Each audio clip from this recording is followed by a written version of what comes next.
Welcome to Served Up Critical Conversations. I'm your host, Bridget Albert, and I'm really excited to be joined by my dearest friend, Elayne Duff, who is the Director of Advocacy for Sampson and Surrey. And today, we're going to have a really interesting and a much-needed conversation with an incredibly special guest that I'll let you introduce.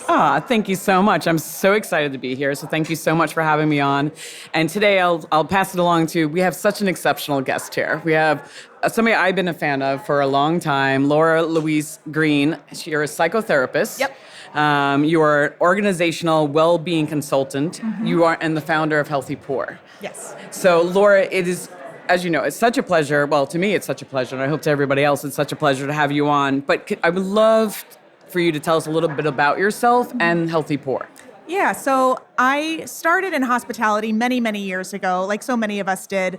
I loved it. I fell in love with it. I loved making cocktails. So I was making cocktails at the early advent of 2010, right when every place was like, there's a cocktail revolution. Old school. I remember 2005 when lime juice was like a surprise. Like should we talk about the 90s? Exactly. No, too soon. Too soon. Too soon. So it's been a while, and I fell absolutely in love with it. I loved the collaborative processes that came with it, collaborating with my colleagues behind the bar, with chef. I found, though, that as much as I loved it, it was kind of ruining my life. I was out late every night. I was spending all my money. This is pre-Uber, so I was spending $25 on taxi cabs to and from work every day just because I was out so late and then sleeping in and had all that kind of stuff. Anyway, I went back to school then to become a therapist because I was like, as much as I love hospitality and as much as I want to keep doing this work, I don't really see a future for me. I kind of couldn't envision my life past 40. Which was scary, for me. It wasn't like, oh no, what am I going to do? I was like, I can't imagine, I'm putting myself in these really high risk situations.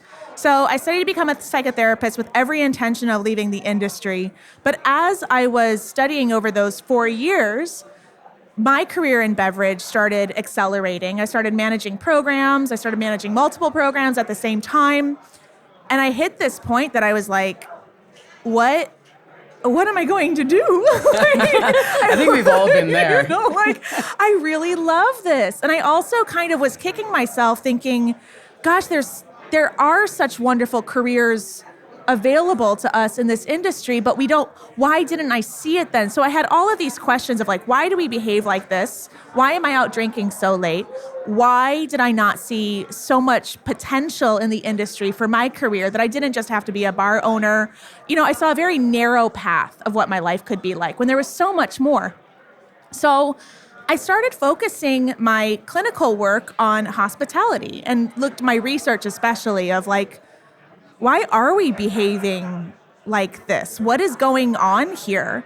And from that came Healthy Poor. So I started providing seminars to the community. I started writing. I started talking about, Anthony Bourdain had just died. So I was talking about suicide and depression and those kinds of things, our relationship with alcohol. And then over time, that evolved into a full consultancy where I work with organizations in particular to help them improve the workspace and working environments so that the organization isn't necessarily responsible for an individual's mental health, but it's responsible for ensuring that someone is able to thrive as the result of their workplace. Yes. That the workplace is not spitting them up and chewing them up and spitting them out.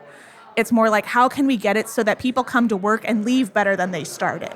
Absolutely. That's really fantastic. Mental health and well-being are incredibly important topics, especially in this really fast-paced industry that we're in. Can you elaborate really on the significance of mental health in the workplace? Yes. So, work, we spend a lot of time at work, and we attach a lot of our identities to work, a lot of being social creatures. Human beings are incredibly social creatures, and we invest a lot of our understanding of our self-esteem, our self-worth, our capability, which is all tied to our mental health and well-being, into how much we are able to contribute to our community and our society as a whole. So work starts to play this really big role in our identities and our overall mental health because we want to be able to contribute in whatever way that we can. In a capitalist society, it looks like work. unfortunately, but it is kind of is what it is at this point. So the way that work contributes to our mental health and well-being, it takes a whole monster within us. It's, it really shapes how we understand the world around us. We can definitely talk about the ways that, when people are well at work, they are able to be more productive. They're able to be more innovative and creative. They work better with others. But what happens in the workplace also serves our entire communities as a whole. So when we look at work and well-being, I'll give the example of when I was a therapist, like a practicing therapist. I had people for 1 hour a week. And I could help them build skills in that 1 hour, but then they went off to the world and they lived in the world that they were in. And I saw that it was so much about the social environment that they were a part of. And much of that was the workplace. And ensuring that the work is taking care of people is a big thing when it comes to our overall care. Because also, when people leave the workplace and go to their homes, we don't want to see people giving their families the scraps. Mm-hmm. Right. So the workplace is such a big thing with mental health. And if you're listening to this, I would take some time to reflect on, how your work impacts your mental health, how your mental health has changed when you've gone from workplace to workplace. When things are good at work, how do you interact with the people around you? It has a tremendous influence. I think that's such an important point, because as somebody who's actually had to go to therapy because of her job, has caused me so much stress at a past job that I had, and I needed to actually see a therapist to find tactics to deal with the stress. I was thinking about going on drugs. Yeah. My husband had to step in. He's like, you should quit your job before you need to take medicine so that you can go to work every day. And I was like, that is a valid point. Yeah. So how many, just going back to what you were talking to me before, how many organizations, are enough organizations doing this yet? Like seeking you out? No, people are not. A lot of what I see a lot is people are very excited that this work is happening, but people are kind of holding back and working with me because they think it's other people's work to do. And I think that, it's so good what you do with the community. It's so great that you're working with these organizations. Most of the people I work with have already kind of passed that threshold of we're doing good work already and we want to do better work. I want to see more people working with me who are like a little bit problematic. I want to work with the groups that like really need the help. And those are the ones that I think are in this sort of self-denial phase of like, we don't need to do that. This is for everybody else to do. But we see that a lot, right? We see that in, a lot of people are sober curious now. People are happy that like there are more NA beverages, but they're not imbibing in them necessarily when they probably should be. Yeah. So it's at that funny place. I mean, we can look at the behavioral stages of change in this context. It's very much in contemplation and pre-contemplation. People are glad that it exists. They know that it exists, but they're not quite ready to take the leap. And it's not, it's hard work, but it's really not scary work. Speak about that. What are some practical strategies or tactics that somebody could walk away today and be like, okay, in our workplace, we're going to put these into practice so that my team is happy? So the first thing with healthy pour, and this might surprise people because, my background is as a psychotherapist and I'm doing another degree in organizational psychology right now because I just love school and hate money. So it's great. I love it. But the first thing we look at is like, what are your actual systems there? Do you have an onboarding process? What does your recruitment look like? What do your applications look like? What are the do you have job descriptions? Do you have an onboarding process? What kind of stay interviews are you offering? What kind of one-on-one feedback are you providing? So what are your systems of feedback in the workplace? So when we look at mental well-being, first thing we're looking for is structure. Like, is there actually structure there? It is so stressful to work for a place that like, I was hired for this place, and on my first day, they were like, we don't really have a training program for you. We're just kind of going to grease you up and throw you to the pigs. Wow. And this was like a big organization. And the stress, and at first I was like, oh, hell yeah, let's go. I'm going to crush it. But the stress that amassed over the years, I never knew if I was doing a good job because I never had never had any metrics of success. My goals were really unclear. So then I'm just floundering, just trying to do a better and better job because I wasn't getting feedback, good or bad. So putting systems of feedback in place, structure, making sure you are meeting with people one-on-one, creating career development pathways, and there's a lot of potential with brands working directly with hospitality-centered organizations to provide that career development. If bars and restaurants and hotels can't necessarily afford it, there's a lot of potential there, and there's a lot of great outcomes that come with providing that career development and training and stuff. Loads of data on that. It's really interesting. But before, like you said, before we get to the drugs, even though drugs are, brain drugs can be really helpful, just to say. But before we get to training managers and how to manage crisis, which we do want to get to eventually with these organizations, first we just got to see, do you have an onboarding process? Right. So very, very basic work first. And then we can start building leadership skills within organizations, start doing training, start to create relationships with the local community psychotherapy group so that if something happens in the organization, that's an easy pathway to providing help. We can get to that point, but first just create a system of feedback, those basic things. Yeah. No, I think that's amazing. That's really important stuff. Yeah, and thank you for those excellent strategies, because it is really important to create that environment where everyone feels safe and feels comfortable. And, that does come sometimes with discussing mental health. And it's not all the systems are always there to support those discussions. They can be very scary to do. So let's talk about the impact of work-related stress on mental well-being.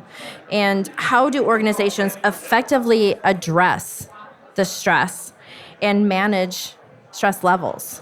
Yeah, so stress is one of my when I look at my research systems, it's one of the main ones is socio-emotional stress. So the stress that comes with being part of a group, the natural stress that comes with being part of a group. But when we look at the workplace in relation to that, again, first, it's the same thing as looking at systems. It's identifying what is stressing people out that doesn't have to be there. So very basic stuff is there enough glassware? Are we staffed? Are people making enough money to be able to survive? Or are they having stress around being able to pay rent or to feed their kids and stuff like that? So what are the things that we can address stress-wise that are rather, tangible to change? Before we get to the stuff that's maybe a little bit more uncomfortable or scary, are we putting the schedule out 2 weeks ahead of time? Or is it out 3 days before so you can't plan your life. You don't know when you're going grocery shopping, those kinds of things. So very much looking at removing stressors first.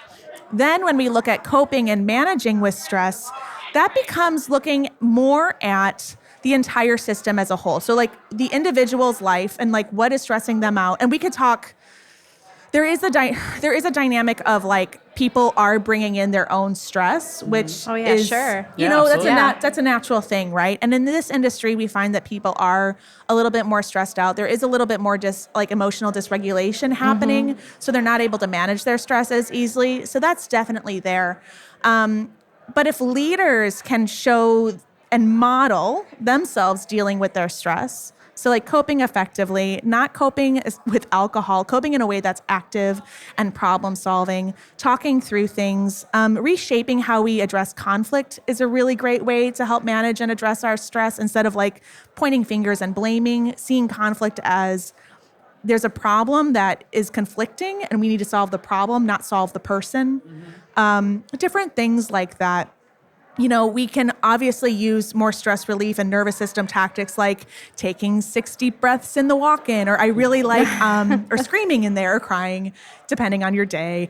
But another one I really like is when I wash my hands in the sink, I'll just shake my hands vigorously just to get all the extra energy out because stress builds energy.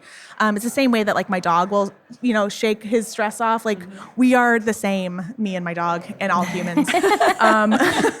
So, things like that. But there is a difference between regulating our nervous system, which is getting that energy out, and addressing stressors overall. So it depends on the moment of like, how are we addressing the stress? And then of course the interpersonal stress that comes with conflict and not being seen or not feeling like we belong or those kinds of things. They all have different kinds of interventions. No, that makes so much sense to me, because there is that stress level and not knowing how to deal with it. And we do all have our own level of stress that we kind of bring into the workplace. But being an example as the boss, I think that's something I think a lot of us can learn from. It's like, how am I dealing with my stress as a manager? Like, and how do I bring it to the team? I think it's really great. Yeah, exactly. I mean, if you look at like going back into your memory of who your leaders are, who the chef was, who your bar manager was, who your supervisor was, we will often adopt our parents, our teachers, how they managed their stress. If you look at Gordon Ramsay, who's stressed out and screaming at everybody, that becomes a model for us, like a subconscious model. We are subconsciously it's called social learning theory, that we are learning that is how you deal with situations like this. And that's how these long lineages of abuse in the workplace, for example, that's how they really start and continue. So if leaders can like sort of break that cycle, that like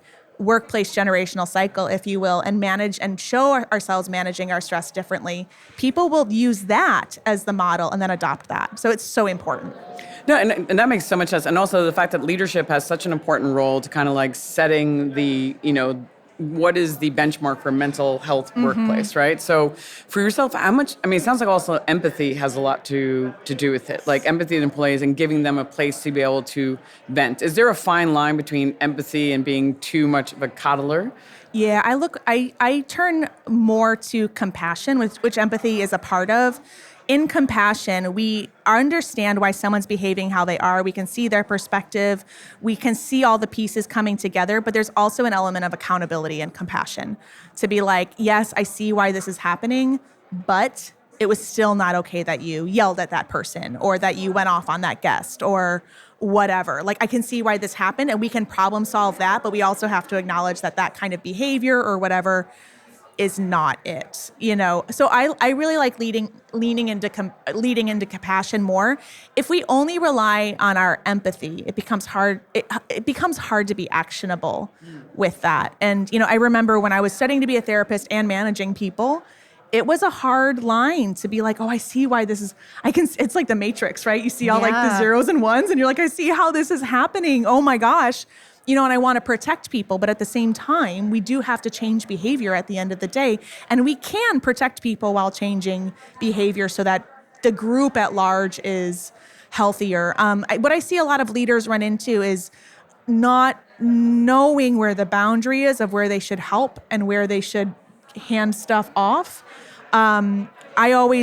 This is why I think it's so important too to understand what benefits are available in the workplace and make a relationship with a local counseling agency or have an EAP program, an employee assistance program, so that if somebody comes to you with a problem that's outside of your scope, just say, I hear you, I see you, here's some resources, I will call you with them right now if you want, and hand that off. As a restaurant manager, as a beverage manager, you're not there to manage anyone's mental health, but you are there to ensure that the workplace is not harming their mental health. Those are different things. Right. That makes a lot of sense. It makes perfect sense. How do you define well-being?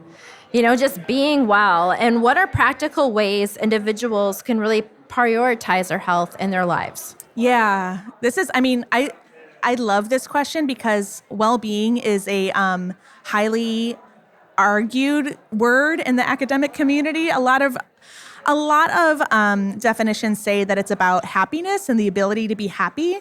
And I hate that because as part of the human experience, we are so much more than happy. We are a whole array of emotions, and all those emotions are there for us to navigate what it's like to be alive. Like when we are enraged, that serves us in a certain way. When we are depressed, that serves us in a certain way, So when I think about well-being and the definitions that I tend to lean to, it's more about thriving and having the ability to thrive and having the ability to grow within our current environment and circumstance. So we're looking at emotional well-being, mental well-being, financial well-being is a huge one, social well-being.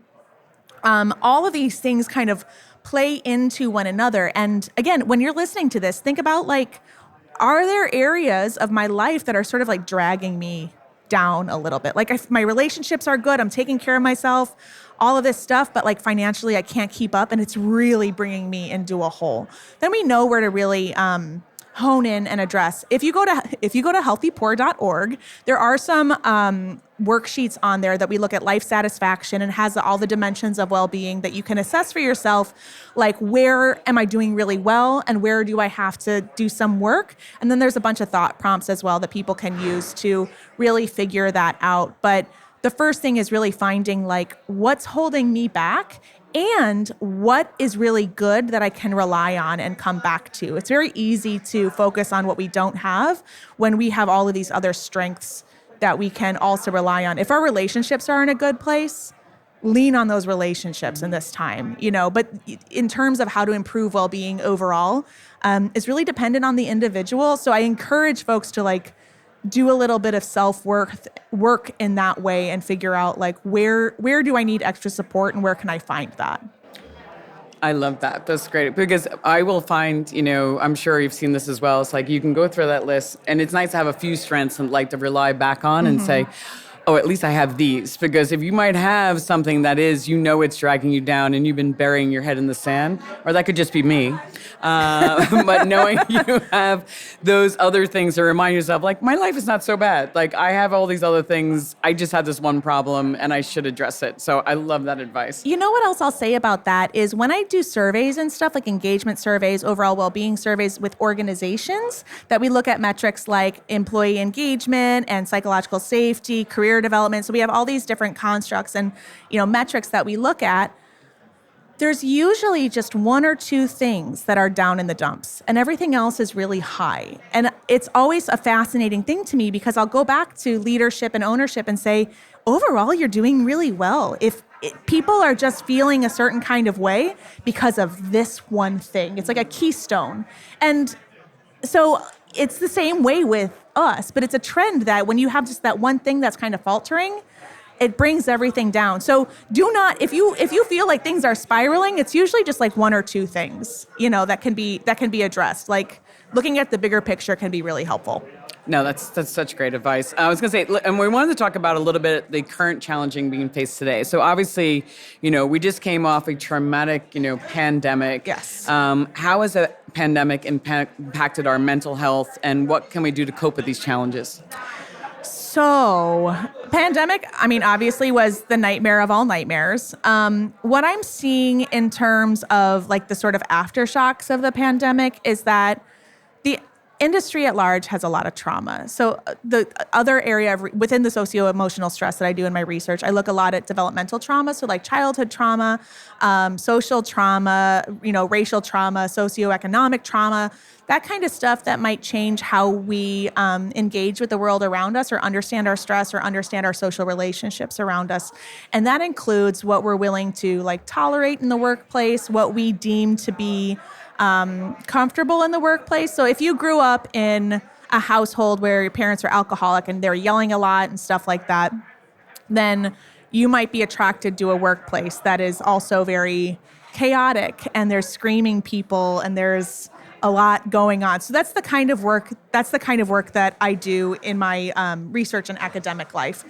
How that relates to the pandemic is that when we had an entire industry that is heavily traumatized in general, either from these developmental pieces or the workplace kind of upholding those standards and that culture that kind of coddles that trauma, if you will.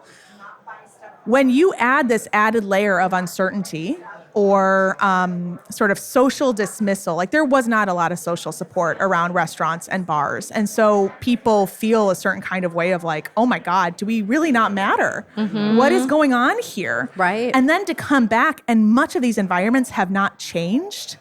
it's like burnout city. So when we look at burnout, it's when we don't feel like we have feelings of control, like we don't feel like we can control our situations. We're not seen, we're not accepted, we're not valued. So I'm seeing this just like really complex and overwhelming sense of burnout, because what people really want is to feel like they're contributing, that they belong, that they're seen and they're valued. And I think people are really struggling to feel that. And that is the workforce, and that's business ownership right now, that they're like, are we not worthy of social support in these ways? So in terms of how to address that, there's a lot of groups that are doing a lot of advocacy around, business support and things like that. We're seeing a lot of mental health, like nonprofit mental health organizations pop up, which is really great. And we're seeing this community care element come in. But I would say also, like, if you're feeling in a way that you don't have control, start seeing a therapist if you can. There are also peer support groups through HERD. Ben's Friends is another one. Chow is another one. They have virtual peer support as well. Even just going and seeing that you're not alone in feeling a certain kind of way. But overall, we have to see the social worth of hospitality increase, which also means we have to really respect each other in this time and make sure that we are seeing each other, in our professional community. And like being at Tails is a great time to really recognize each other and see each other and value each other. So it's a really wonderful space and environment to do that in. But yeah, the pandemic, a lot of people came out with some stuff, right? Like myself included. And a lot of people left. Yeah, a lot of people left. Yeah. Because I think a lot of people also saw, like, I don't know that I don't want to have to endure this. So the more we can change this industry to make an environment that people can actually be themselves and be who they want to be within these spaces and contribute what they want to in a way that is not harmful, like, the better off we'll all be overall. Yeah. Absolutely. 100%. Can you tell our listeners how they can find you, engage with you, and learn more about Healthy Poor? Yes. So healthypoor.org is the website. Lots of information there. We also have institute.healthypoor.org, where there's a lot of free resources, free classes. We do like monthly free seminars about like what is a trauma-informed workplace, what is mental health, down to the most basic to very complex stuff. And in there's also like different certifications, leadership skills training, organizational leader certifications, all sorts of stuff. I've been very, very busy, Sounds like busy bee over here. Instagram, healthy.poor. My personal is laura.louise.green, but it's just pictures of my dog. So, I mean. Hey, those make people happy. Yeah, they do. People love the dog-cat relationship. That is like the number one thing. But yeah, laura@healthypoor.org. Get in touch. We have a lot of ways that we can work with organizations from free to not free. So we would just rather you get in touch so we can figure something out to help. This has been fantastic, Laura. I've learned a lot. Good. So thank you so much for sharing. It's always a lighthearted conversation with me. Well, no, but as you shared, thank you so much for sharing your valuable resources, and thank you for joining me and Bridget on Served Up today. And it's just a pleasure always to see you and to hear some of your really valuable insights. So thank you. Thank you to both. It has been absolutely marvelous to be sitting next to my friend Elayne Duff and to have you, Louise, on Served Up. Just want to wish you both all my very best and wish you both great health and a lot of peace. So thank you for being on the show today. Thank you, Bridget. Thank you. Cheers.